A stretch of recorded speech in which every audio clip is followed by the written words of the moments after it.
we're going to be talking about the Nonprofit Security Grant Program for 2016. And over the 9 years, New York State has had 481 grants, equaling $34 million plus. So we do okay here in New York. Marianne is going to talk to you a little bit about your eligibility. Marianne Lindsay is the program manager for the Department of Homeland Security and Emergency Services. And she needs no introduction to many of us because she's been helping us for several years. And there's 20 million available nationwide. The contract period is 36 months for up to $75,000 per organization. Eligibility requirements are located on the web.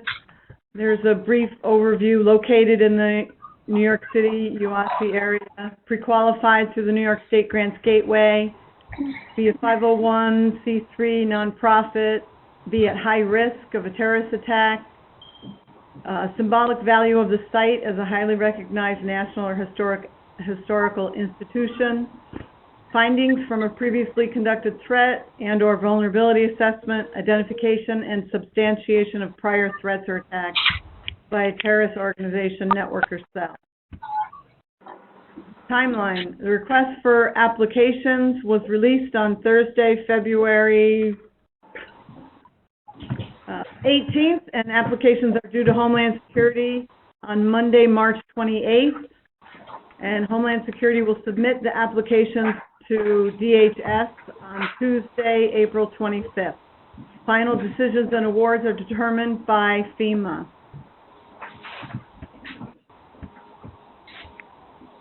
Make sure you obtain the RFA, the application, on our website, at the website at the top of the page.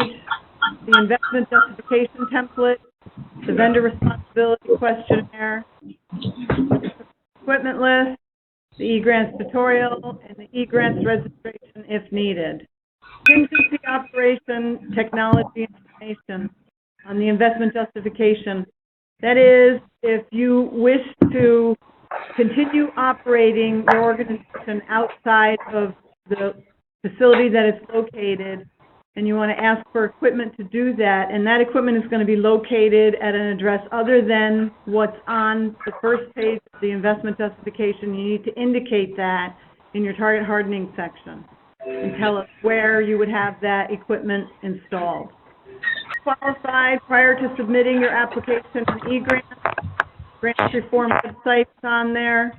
Mail your registration form to the Division of Budget. They oversee this part of the process. Log in and fill out the pre-qualification application and submit.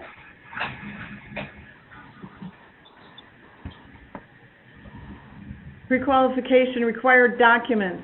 You will need a certificate of incorporation, a copy of your Board of Directors profile, a copy of your corporate bylaws, your senior leadership resumes, a copy of your 501c3 determination if required, your IRS 990 if required, your CHAR 500 if required, and an audited financial statement or a financial review. Audit requirements for the pre-qualification process.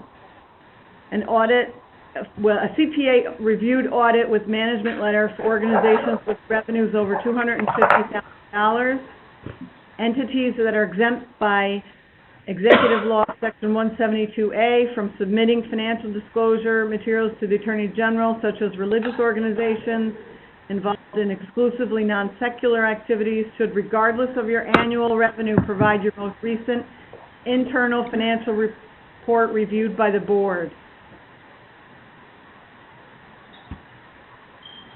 Required attachments to eGrants. The investment justification submitted as an Excel document, your mission statement, your vulnerability or risk assessment, notarized vendor responsibility questionnaire, line unmuted, and a copy of your status history report from the grant you're pre-qualified. Reminders, ensure that you're pre-qualified. All applicants must be pre-qualified. Request an eGrants username and password for any new grantees. Remember to upload the required documents in your document vault and submit your application in eGrants before 11:59 p.m. on March 28th.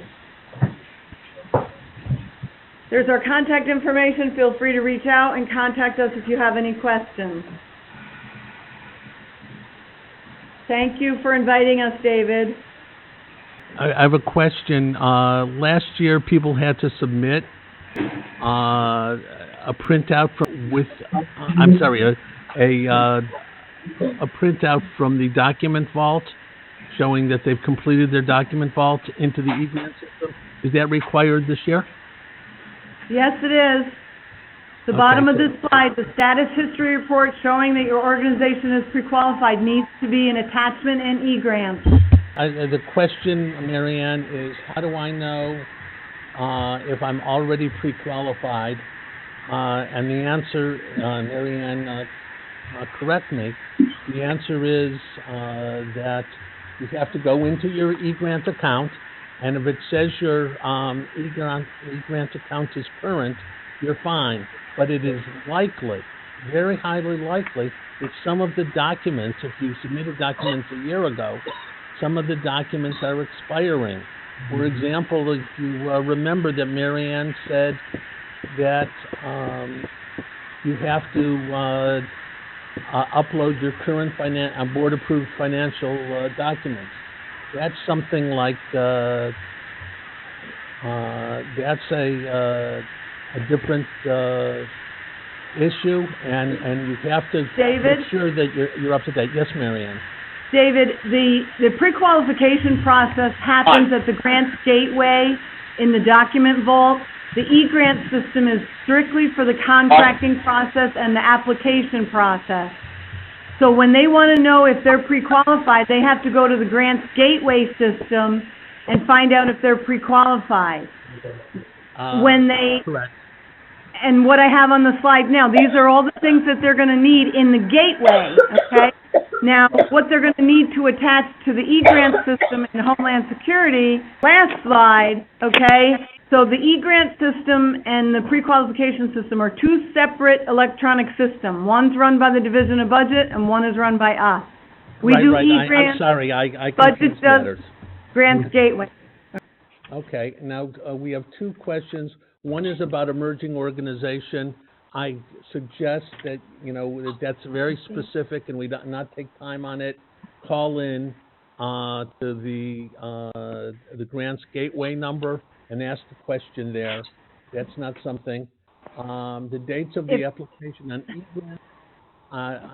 eGrant, don't be confused by me.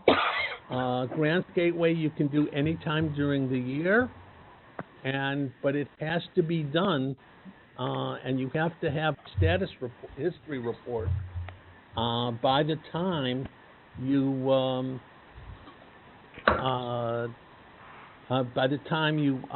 press submit to the eGrant system on March 28th. Now, Marianne, do we have a guesstimate? Last year, it depends how good you are, but it never took less than 2.5 or 3 weeks, even if you're perfect. Am I correct on that? For what? To get the Grants Gateway approved, your document vault approved. Yeah. Pre-qualification process is done by the Division of Budget. We try to stay on top of them once they're submitted and make sure that they get reviewed in a timely manner. But it's out of your control. So do that first. If anybody has any questions about the eGrant system, they should call 866-837-9133. Okay. So now, Marianne, you want to pass the presenter role to me? I'll talk a little while, and when we hear from Marianne,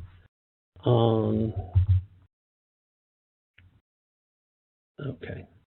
When we hear from Marianne, we will pass it to her, but the short answer to the question is that in order to be eligible for a grant of $75,000, you have to be a 501c3 nonprofit organization. You have to be located within New York City, Nassau, Suffolk, and Westchester counties, and you have to be pre-qualified in New York. And you'll get more on pre-qualification when we can get Mary Ann back into the conference. If you're outside of New York State, these are the areas that are eligible, and this is on the website at www.jcrcny.org/security-grants. Timing. The due date. The due date is March 28th. If you're not in New York, every state has their own due date. So you have to go and consult what your state tells you, and their decision is final. DHS plans to announce its decisions on or about June 29th, 2016. And at that point, New York State will be contacting you, and you'll have to jump through some additional hoops to sign a contract, to get an environmental and historic preservation review. But once you do that, once you complete all the steps and have a signed contract and an approved review, then you can start spending money. Plan to be able to spend money no earlier than January 1st.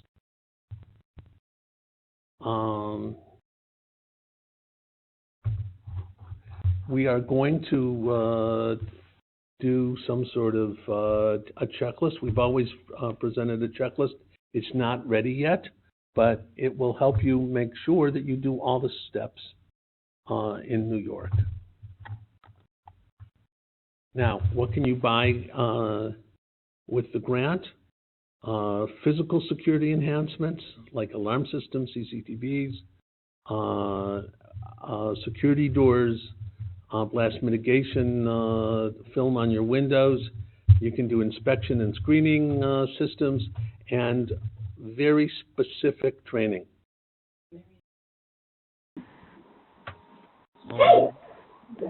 Okay. Now, let me do one other thing.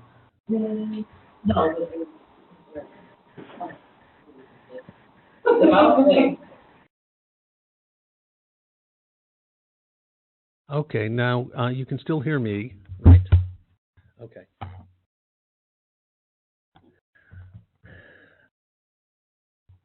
Okay.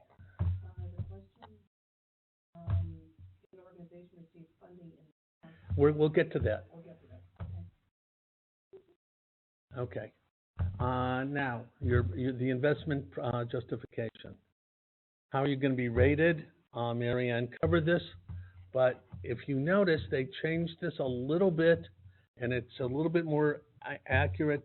This is what's most important is that you have to have an investment justification that's known as an IJ in the field that addresses an identified risk, including the assessed threat, vulnerability, and consequence of the risk, and proposes building or sustaining a core capability identified in the National Preparedness Goal. That's, I'll explain all of that gobbledygook.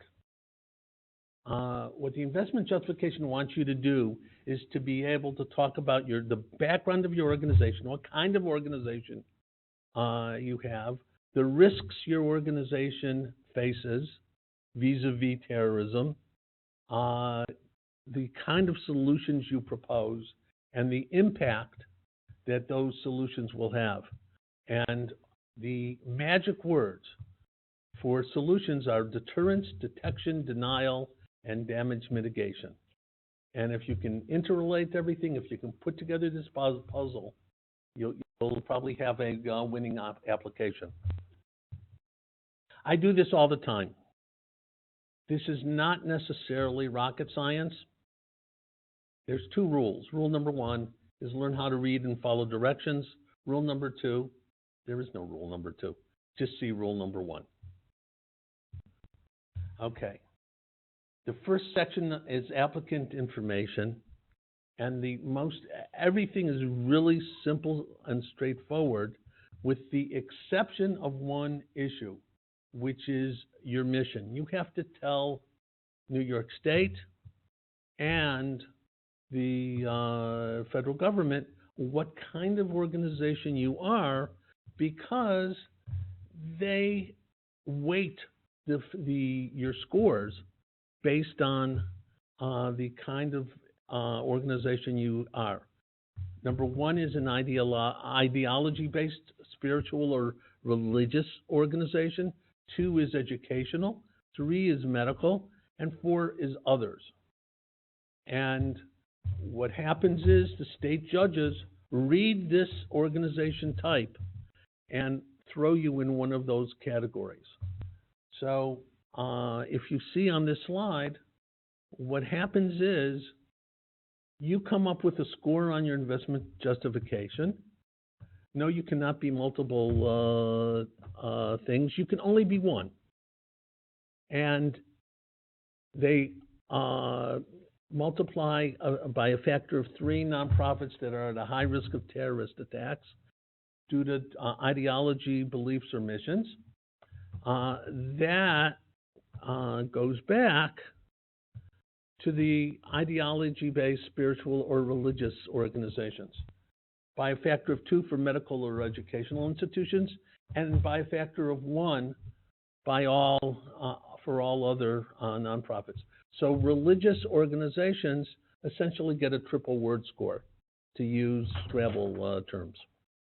And so what we recommend, if you are a religious corporation, if you are a house of worship, a synagogue, if you are a yeshiva that is incorporated as a religious corporation, start out your mission statement and start out the organization type statement by saying, we are a New York State religious corporation. That way, they don't have to choose what kind of organization you are. I've had several questions over the past week saying, well, we're Jewish is in our name. Isn't that good enough? It depends on what you do. If you fall into 2 categories, you have to make the case of what category you fall into, but you have to have some indication. You have to submit your mission statement. So they're going to look at what you write in organization type up here, and then they are going to look at your mission statement. Those have to agree. Don't try anything. Don't try to bend the truth. Say what you are. But if your mission statement talks about that you're religious and educational, as an example, and you're a religious corporation, you're going to end up being religious for the purposes of this grant, if you say we're a religious corporation. If you are an educational corporation, you'll probably end up being educational. And there are some people who got really, really good scores last year, but didn't get grants. And we think it's because they were educational or other rather than religious. So they also want to know the background, what kind of services you offer, what kind of populations you serve. It's always good to talk about numbers, because if you are a school of 2,000, you'll probably get the judge's attention more than if you're a school of 100. It's not definitive that way. You still have to answer the questions well, but it's good to let them know. They talk about symbolic value. Not every site has symbolic value. If you have a prominent building, a location, prominent leadership, your organization has its prominent stature or membership or history, let them know. If you are involved in responding and recovery from terrorist attacks. So did you supply pastoral or other support for your constituencies? That's another piece. Now, here's the key. Here's one of the keys: risk, threat, and vulnerability. And the first thing what is required is you get a risk, threat, or vulnerability assessment dealing with terrorism. And how do you get it? Well, go to our website. It's the first link on the left of this slide on security assessment. What happens is you can do this yourself. You can get a local police department to do it, or you can get, professionals who do risk assessments all day and all night to do it. That's your choice. What I did is I also posted two self-assessment tools that you could use. One that comes out of New Jersey, the other out of California. As long as you submit your risk, threat, and vulnerability assessments, it will probably be accepted. If you have a question, that's when you reach out to Marianne about a specific, is this acceptable? But crime prevention surveys are acceptable and other things are acceptable. Marianne has been very good at providing last year's scores, although I don't know if she gives it a section by section. Yes, you can use last year's, but you should talk about whatever has changed. Now, let me talk about the three pieces of a real assessment. The first is threat. Talking about types of threats, types of targets, likelihood, all kinds of other things, including events that directly affected your organization. That's very, very important. So you have to go through a process, or your risk assessment goes to and will provide the ability to identify, assess, and prioritize what you need to do. It's number one, you want to identify terrorist-related threats and hazards based on the events. Terrorists can be, look around and see what's happening in the last couple of years, especially what's happening to organizations that are similar to yours. So, what do we learn? The shootings at a synagogue in Copenhagen, synagogue in Hannover, Jerusalem, the shooting at the Jewish Center in Kansas City, and at the Jewish museums in Brussels and Washington, D.C., show that the threat of active shooter is real. Those are the kinds of things that are happening. You look around and you look at that. Then you can look at some other things. The stabbing at Chabad headquarters in 2014, and December 2014, in Brooklyn. Multiple attacks with sharp-edged weapons in Israel. A reminder that there are other kinds of hostile intruders that present ongoing dangers. The Riverdale and Manhattan bomb plots are examples of the continuing threat of improvised explosive devices and vehicle-borne improvised explosive devices. Do you remember back in 2010? Well, Al-Qaeda of the Arabian Peninsula modified some copier toner cartridges and made them bombs and addressed them to synagogues in Chicago. That talks about mail and package threats. So those are the kind of threats that are out there. Now, you want to assess the risk. What are these terrorist-related threats and hazards, and which are most likely to occur, and which will cause the most serious consequences? That's what you're going to have to present on your investment justification. And they want to know some priorities. You want to address the vulnerabilities related to high-risk, high-consequence threats. The good news, most of those threats your vulnerabilities, if you address certain vulnerabilities, most importantly, strangers getting into your building who might be able to do some damage. If you're doing that, then you solve most of the active shooter, hostile intruder threats.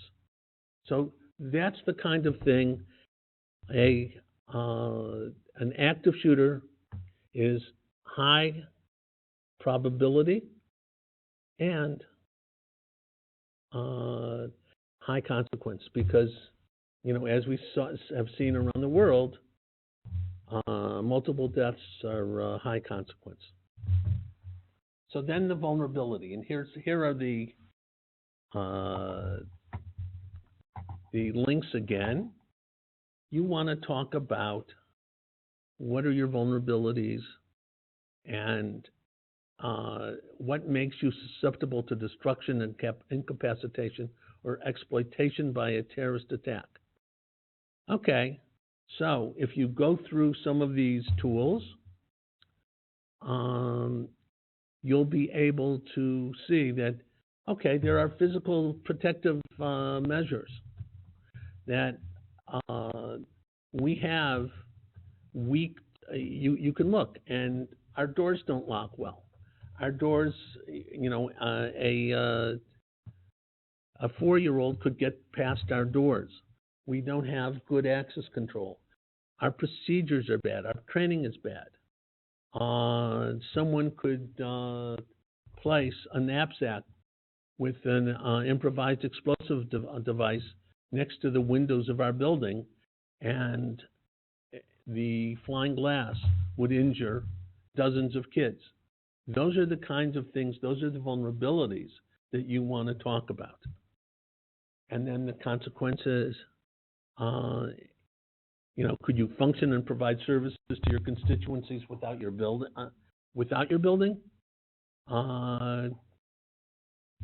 Would an attack affect your constituencies? Injury and death are two of them. And there are direct and secondary impacts, like parents not being able to go to work if you're not giving child care. Your assets, can they be replaced easily? And you want to thoroughly, and the word thoroughly, I keep saying again and again, because that's what the judges are going to be looking for. You want to address potential negative effects on your organization's assets, the systems, and the network, if that's damaged, destroyed, or disrupted. Now, target hardening. This is the fancy DHS way to say, this is my wish list. These are the things that if I can install this, I will make my building more impervious to people who are trying to do me harm. And the equipment requested has to relate back to your vulnerabilities and your risks. You want to address high probability, high consequences threats first.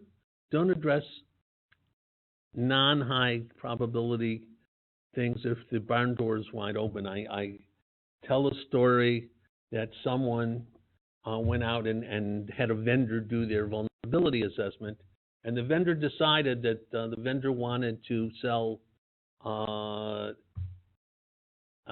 equipment that would help detect and respond to biological and chemical weapon attacks.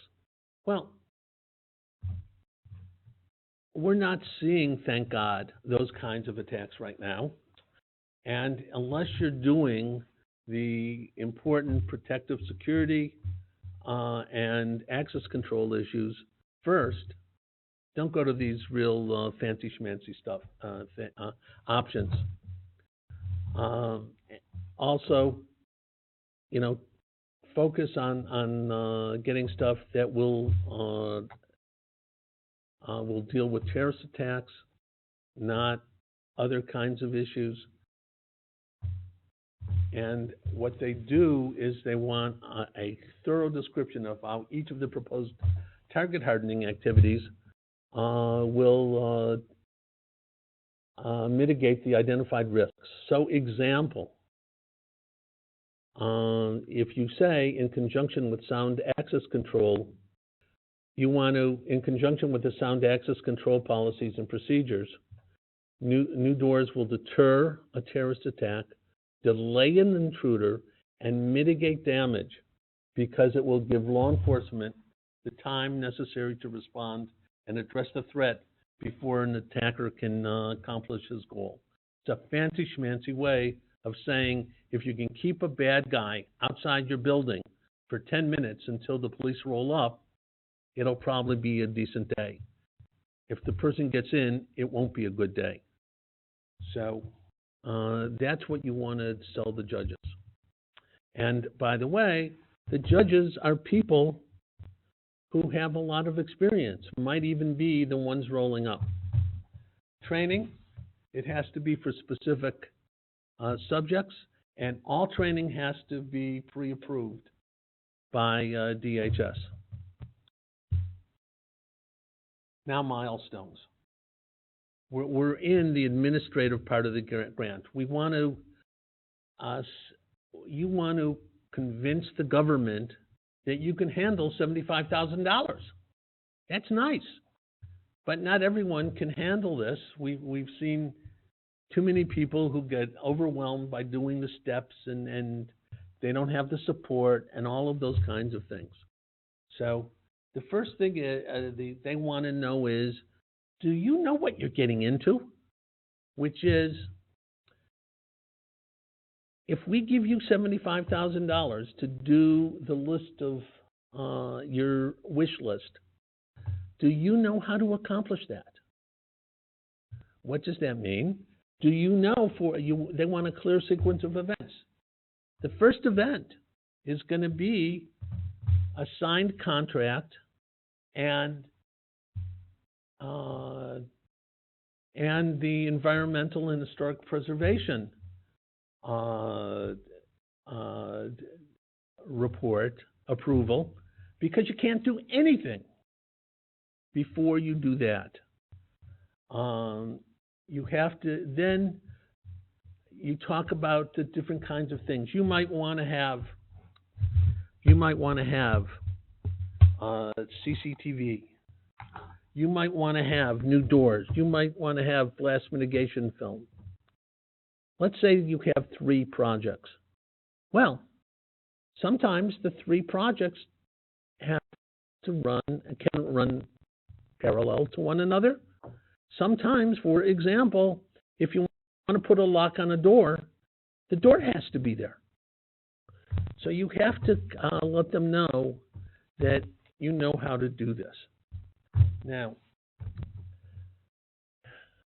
this section is worth 22% of the 40 points that you have. And what I keep what's happened in the past is I have projects 1 and 2 and selection, and then I have projects 3 and 4. And in past years, people have taken my my suggestions and cut and pasted them into their own investment justification. It says 1 and 2. They use the dates I have, and the judges look at something that they know was copied off of JCRC, and they say, no, you haven't proven that you understand your milestones. You have to make this your own. You have to know what your projects are, and you have to, ask the vendors, What do I do first? What do you need from me? All of those kinds of interesting questions. Project management, they want to know who's going to manage the project, the roles and responsibilities of the team. They want to justify the effectiveness of the team's roles. They want to see that you have board supervision, all of those kind of things, description of challenges to the effective implementation of the project. For example, most of the schools don't want to do a project during the school year that will disrupt classes. That's a challenge. Some people have cash flow problems because this grant relies on you, it reimburses you for putting in your for doing the improvement once the project is done. In other words, once you do your whole CCTV project and everything is installed and you certify it's installed, then the state will reimburse you, even if you still have to change your doors. Okay. Now, Section 7 is impact, and they want to know, how does your project relate to the national preparedness goals and the core capabilities? More federal gobbledygook. The national preparedness goals are these five goals on the right-hand column: preventing, protecting, mitigating, responding, and recovering. Most of the goals that you have to deal with, most of your projects will either be preventing, most of it protecting, and to some extent mitigating. So that what you should do is, for example, if you are going to the prevention and the protection goals include screening and screening, search and detection, and operational coordination. Well, protection is access control is under the protection column. Physical protective measures are under the column. And each of your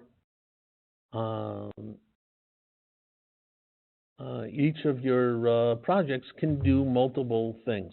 For example, since you said deter back in your target hardening thing on having strong doors will deter an intruder, that's prevention.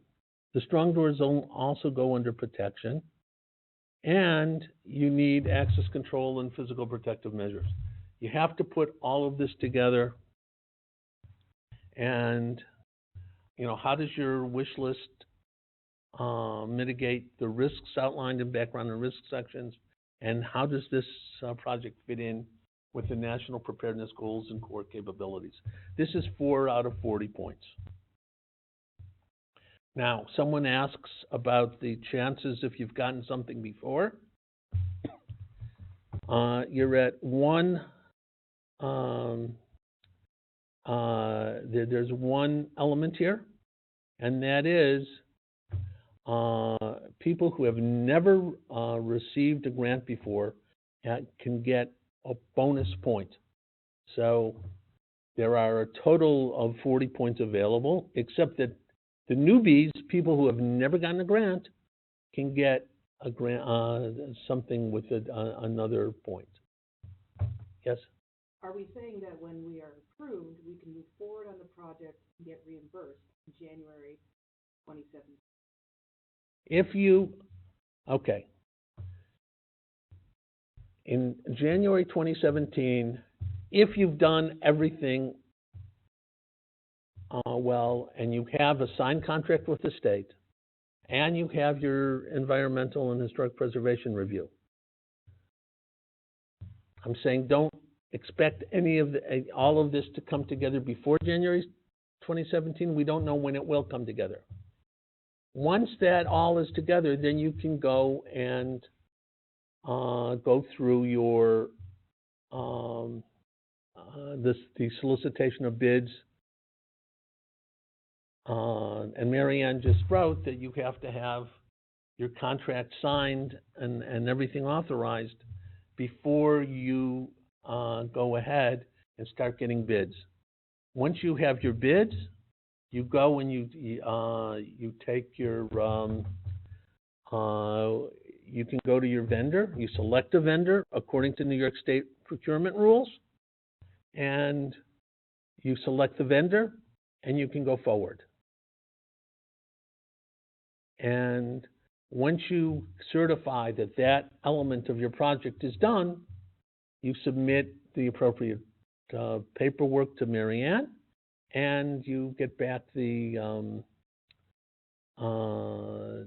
and you will get reimbursed. Are the milestone dates that you list realistic and normal, or are they just random? They have to show that you understand the order. They have to show that you know that some things take time. You are not going to be held to the milestones. In other words, Mary Ann's not going to come back to you and say, you put in your milestone that you're going to have this done by June, and you're not done yet. Now, there is in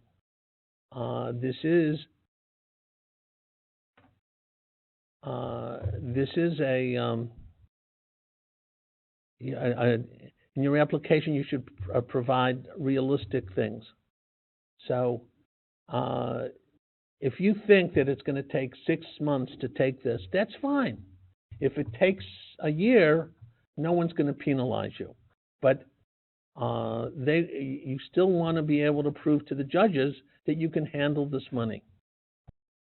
Mary Ann, someone just asked what the earliest you could expect. When was the earliest in the last year that someone had everything together, someone who had their act together was approved and ready to go forward? I would say January, February 2017. I haven't seen anything. Okay. Okay, so developing a plan that identifies your risk is 2/3. It's your background, your risk, and your target hardening, and your impact. I didn't see the whole answer from Mary Ann. She says when you receive an executed contract, which probably won't happen. Okay. So when you receive an executed contract, which probably won't happen till the first of the year, and then you still have environmental and historic preservation hoop to jump through, which you can do simultaneous to your executed contract. But whenever it's done, it's done. So figure out the beginning of 2017. So essentially, going through a plan that identifies your risks as 2/3 of your score, and knowing how to implement it is another 1/3. This is the whole trick. As I said, it's not, someone just asked, when will organizations be informed of the decision? This year, DHS, I don't think I've ever seen it before. They said that they plan to announce their decisions, and this is the Washington decision, because Mary Ann and her colleagues have to, who are the judges, have to submit everything to Washington before that. But Washington will announce its decisions on or about June 29th. Then sometime after that, when New York gets the official paperwork, they will notify everyone. Now, most important, grade your own work. I have on the on our webpage, which is jcrcny.org/securitygrants, the scoring sheet that the judges use. Fill out your application and then sit down with someone else and go through question by question. It will ask, did you include X and Y? They want to know if your answer is blank or incomplete or complete but minimally complete or moderately complete or full and thorough. If you're full and thorough, you get a full score. And this can be the death of 1,000 cuts. You lose 2 points here, you lose 2 points there. All of a sudden, you're no longer competitive. So it's worth it to go and grade your work and get this done. If you're not in New York, go and check what your state says. And here is my information and the New York information. Any questions? Okay, someone just commented the magic word. These grants are competitive. So if you're lazy, you're going to lose. That's all there is to it. So if you don't do the work, you probably won't get a grant. Marianne just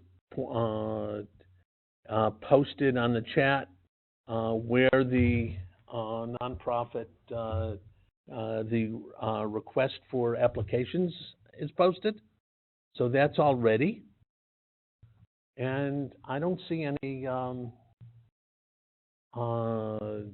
other questions. So I want to, I'm sorry. That's what I get for using a slide from last year and not double checking it. So the link is right on the Security Grants webpage. Is submitting more than one assessment better than submitting multiples? And the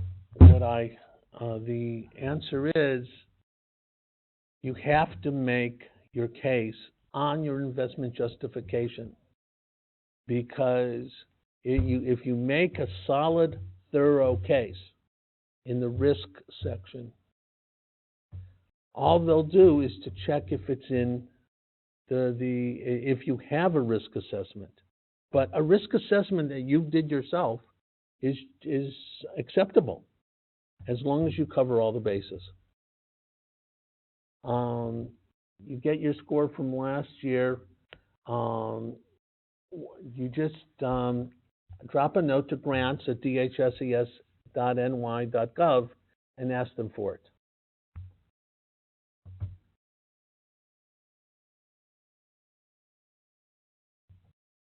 Okay, so I want to thank everyone up in Albany at the Department of Homeland Security and Emergency Services, especially Marianne, but also Eric and Shelley, who are really doing